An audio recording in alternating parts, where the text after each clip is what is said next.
నమస్కారం. వైఎన్ న్యూస్కి స్వాగతం.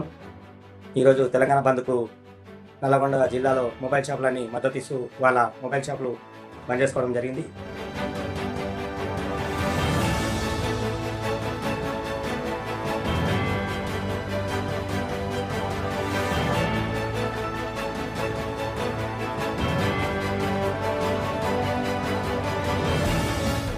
నల్లగొండలోని మొబైల్ వ్యాపారస్తులందరూ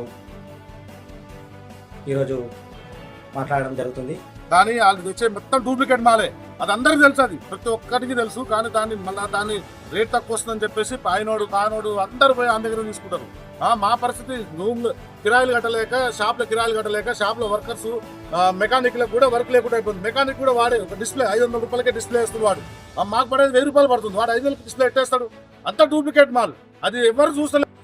మార్వాడీల వల్ల నల్లగొండ వ్యాపారస్తులు, ముఖ్యంగా మొబైల్ షాపు వ్యాపారస్తులు ఎంతగానో ఇబ్బంది పడుతున్నారు. వాళ్ళ ఆవేదనను ఈరోజు మనతో చెప్పుకుంటున్నారు. ముగ్గురు సూసైడ్ చేసుకోరు మొబైల్ షాపులు పోరాలు, మెకానిక్లు వెళ్ళక. వీళ్ళ వల్లనే అంతా వాళ్ళు ఒకటే చేసుకుంటే జిఎస్టీ కట్టి హోల్సేల్ రేట్ చేసుకుంటే మాకు న్యాయంగా మాకేం ప్రాబ్లం లేదు.